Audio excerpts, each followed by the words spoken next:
Hi అండి, welcome back to Kondapalli బొమ్మ multiple videos. ఈరోజు మనం బ్లౌజ్ కటింగ్ చూద్దామండి. 41 సైజు.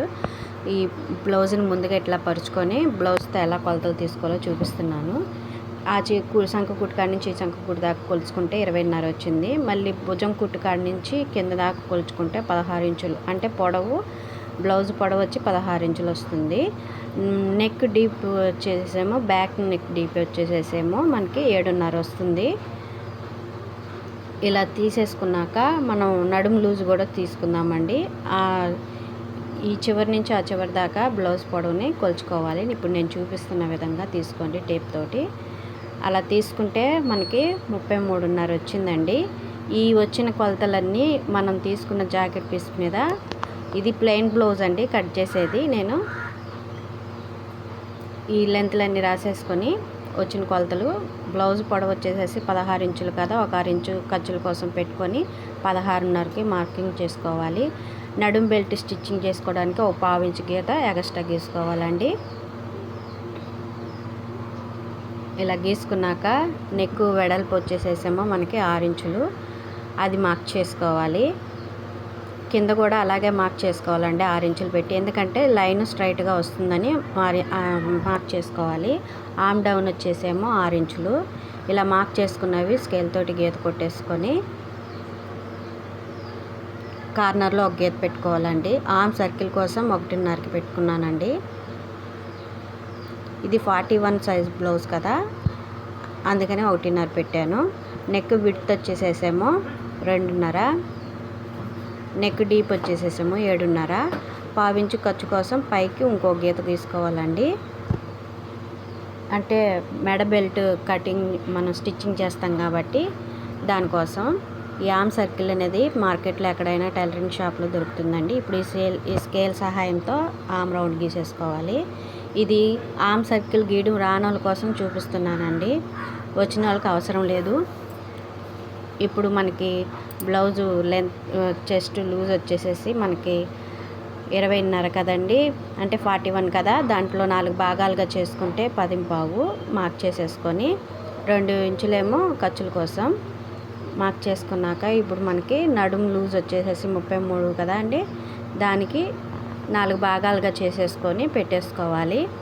2 ఇంచులు ఖర్చుల కోసం, డాట్ కోసం 1 ఇంచు కలుపుకోవాలండి. వచ్చిన దాంట్లో 1 ఇంచు డాట్ కోసం 4 భాగాలు చేయంగా వచ్చిన దాంట్లో దానికి 1 ఇంచు కలుపుకొని 2 ఇంచులేమో ఖర్చుల కోసం పెట్టుకోవాలి. ఇప్పుడు పెట్టుకున్న అవన్నీ మార్క్ చేసేసుకొని గీత కొట్టేసుకోవాలండి. ఇప్పుడు మనము జాకెట్ బ్లౌజ్లో మనకి ఆర్మ్ రౌండ్ ఎంత వచ్చిందో చూసుకోవాలండి. చూసుకుంటే 8.5 వచ్చింది. అది ఎలాగంటే మనము ఖర్చుల కోసం మరించి పెట్టాం కదా, డౌన్ చేసేసుకొని కొలుచుకోవాలండి. నాకు కరెక్ట్గా వచ్చింది. ఇంకా కట్ చేసేసుకుందామండి. బ్యాక్ పార్ట్ రెడీ అయిపోయింది. ఇప్పుడు హ్యాండ్స్ కటింగ్ చేసుకుందాము. అంతకంటే ముందు బ్యాక్ పార్ట్లో ఆర్మ్ రౌండ్ మనం కొలుచుకుందామండి. ఆర్మ్ రౌండ్ కొలుచుకోగా మనకి 11 ఇంచులు వచ్చింది. 11 ఇంచులు వచ్చింది. అది 11 ఇంచులో 1 ఇంచు మైనస్ చేస్తే 10 ఇంచులు. అది గుర్తుపెట్టుకోండి. ఇప్పుడు మనము ఆ 10 ఇంచులు వచ్చేలాగా క్లాత్ని మడుచుకొని, కరెక్ట్గా వచ్చిందండి అలా మడుచుకోవాలి. ఒకవైపుకే మనకి పీసు జాయింట్ వస్తుంది, రెండో వైపు అవసరం లేదు. ఇప్పుడు నేను పట్టు చూపించిన విధంగా పెట్టుకుంటే, ఇప్పుడు హ్యాండ్ పొడవు వచ్చేసేసేమో 7.5, 6 ఇంచు ఖర్చు కోసం మొత్తం 8, హ్యాండ్ లూజ్ వచ్చేసేసి 6.5,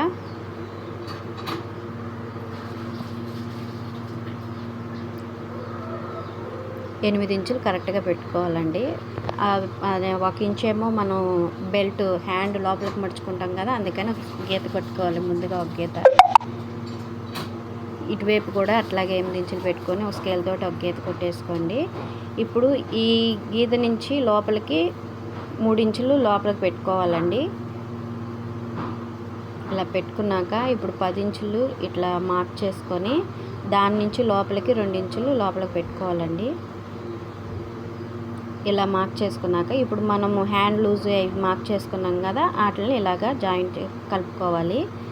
కలుపుకున్నాక 2 ఇంచులు రౌండ్ కోసం ఇట్లా పెట్టుకోవాలండి.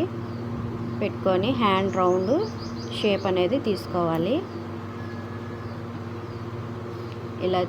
ఇలా మార్క్ చేసేసుకున్నాక కటింగ్ చేసేసుకున్నాము.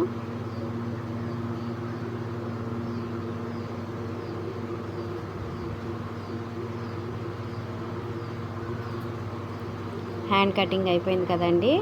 ఆ 2 పీసులు అనేది మనకి జాయింట్ పడుతుంది, అవి కట్ చేసుకోవాలి. ఇప్పుడు మనం ఫ్రంట్ పార్ట్ కటింగ్ చేసుకుందాము. బ్యాక్ పార్ట్లో 2 ఇంచులు లోపలికి మడుచుకోవాలండి. మడుచుకొని ఎలా పెడితే క్రాస్ కటింగ్, ఇలా పెడితేనేమో స్ట్రైట్ కటింగ్. స్ట్రైట్గా పెట్టాలండి. స్ట్రైట్గా పెట్టి మనం బ్యాక్ పార్ట్ని అంతా మార్క్ చేసేసుకుందాము. చుట్టూ మార్క్ చేసేసుకున్నాక బ్యాక్ పార్ట్ని పక్కకు తీసి ఇప్పుడు మార్క్ చేసుకున్నవన్నీ కలుపుకోవాలి.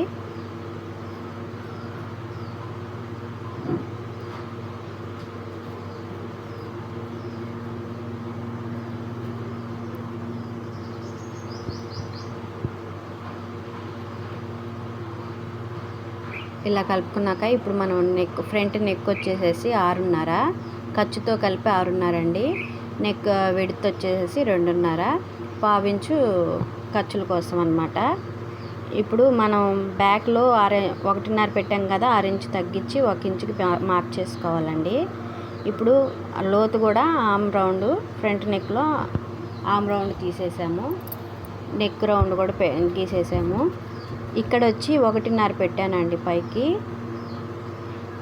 ఎప్పుడు ఒకటే పెడతారు, కాకపోతే 1.5 పెట్టాను. వాళ్ళకి బ్లౌజు ఫ్రంట్ పొడవు వచ్చేసేసి తక్కువ, అందుకని మనం తీసుకున్న దానికంటే 1 ఇంచు ఎక్కువ పెట్టాను. అక్కడి నుంచి 2.5, కప్పు షేప్ వచ్చేసేసేమో 3.5. దాన్ని 2 భాగాలుగా చేస్తే 1.7 ఇలా మార్క్ చేసేసుకోవాలండి. 6 ఇంచు కిందకి డౌన్ చేసుకొని, ఇటు సైడ్ కూడా 1 ఇంచు డౌన్ చేసుకొని, ఇక్కడ 1.5 నుంచి పైకి మార్క్ చేసుకున్నాం కదా, అక్కడి నుంచి మళ్ళీ 2 ఇంచులు పైకి మార్క్ చేసుకొని 2.5 లోపలికి పెట్టుకోవాలండి. ఇక్కడి నుంచి 1 ఇంచు లోపలికి మార్క్ చేసుకొని అక్కడి నుంచి మనం డాట్ వేసుకుంటాం అన్నమాట. ఈ డాట్ పొడవు వచ్చేసేసేమో 3 ఇంచులు. ఇలా మార్క్ చేసుకొని స్కేల్ తోటి కొట్టేసుకోవాలండి. ఇలా షేప్ గీసేసుకోవాలి. ఇలా ఎందుకు చెప్పానంటే కొంతమంది 2.5 పెడతారు కదా, అలా పెట్టినప్పుడు నాకు షేప్ అనేది కొంతమందికి పక్కకి వెళ్ళిపోవడం ఇలా వచ్చిందని కంప్లైంట్ వచ్చింది. ఇలా చేసి ట్రై చేద్దామని నేను 2.5 పెట్టాను. మీరు కూడా అలా ట్రై చేయండి. చాలామందికి ఇలా ప్రాబ్లమ్స్ వస్తూ ఉంటాయి. చిన్న టిప్ అనమాట. ఇక్కడ నెక్ దగ్గర కూడా మనం క్రాస్గా, ఇప్పుడు మనము ఫ్రంట్ పార్ట్ని పెట్టి చూసుకుంటే కరెక్ట్గా వచ్చింది చూసారండి. ఇప్పుడు నెక్ దగ్గర కూడా మనం క్రాస్గా కొద్దిగా లోపలికి కటింగ్ చేసుకోవాలండి. ఎందుకంటే మనకి నెక్ సాగినట్టు ఉంటుంది, లూజ్ వస్తుంది. మనం బ్లౌజ్ దానికంటే నెక్ ఎక్కువ వస్తుంది అని కంప్లైంట్ వస్తుంది కదా, అలా క్రాస్గా కటింగ్ చేసుకుంటే కరెక్ట్గా వస్తుంది అనమాట నెక్. ఇలా మార్క్ చేసుకున్న చోట చిన్న చిన్న కటింగ్స్ పెట్టేసేసుకొని పక్కన పెట్టేసుకోవాలండి. ఇప్పుడు ఫ్రంట్ పార్ట్ని బ్యాక్ పార్ట్ని పెట్టుకొని, బ్యాక్ పార్ట్ మీద ఫ్రంట్ పార్ట్ని పెట్టుకొని షేప్ బెల్ట్ కొలతలు తీసుకుందామండి. నేను చూపించిన విధంగా తీసుకోవాలి. ఇలా పెట్టుకొని 6 ఇంచు పైకి పెట్టుకొని, నాకు మొత్తం కొలుచుకుంటే 4.2 వచ్చిందండి. ఇక్కడ ఇటువైపు కూడా 3.2 వచ్చిందండి. ఈ బెల్ట్ పొడవు వచ్చేసేమో 13 ఇంచులు.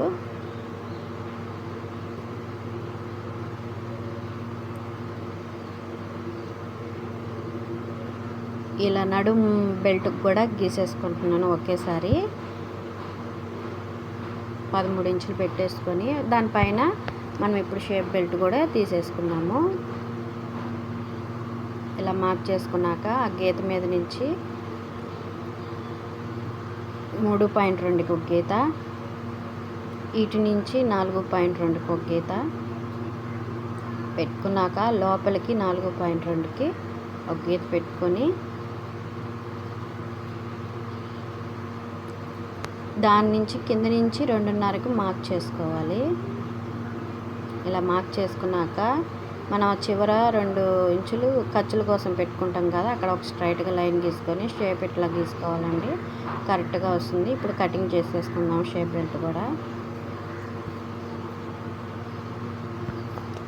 ఇప్పుడు నడుం బెల్టు, షేప్ బెల్టు అన్నీ వచ్చేసినాయి కదండి.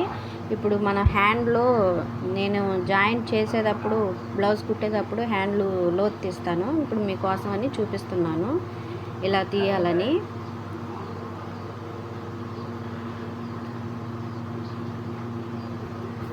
రెండించుల ఖర్చుల కోసం అక్కడి నుంచి ఒక మార్కు, ఇటు నుంచి 2 ఇంచులకు ఒక మార్క్ చేసుకొని 6 ఇంచు లోపలికి పెట్టుకుంటే హ్యాండ్ లోతు తీసుకోండి. 2 వైపులా ఒకవైపే తీయాలండి లోతు, 2 వైపులా తీయకూడదు. అంతేనండి, బ్లౌజ్ కటింగ్ అయిపోయింది. Back part, front part, hands, shape belt, నడుం బెల్ట్లు. మనం రౌండ్ నెక్ కాబట్టి క్రాస్గా మొక్కలు కట్ చేసుకోవాలండి మెడ పట్టీకి. ఇంతేనండి స్ట్రైట్ కటింగ్. ఇంత ఈజీగా మనం బ్లౌజ్ కటింగ్ చేసేసుకోవచ్చు.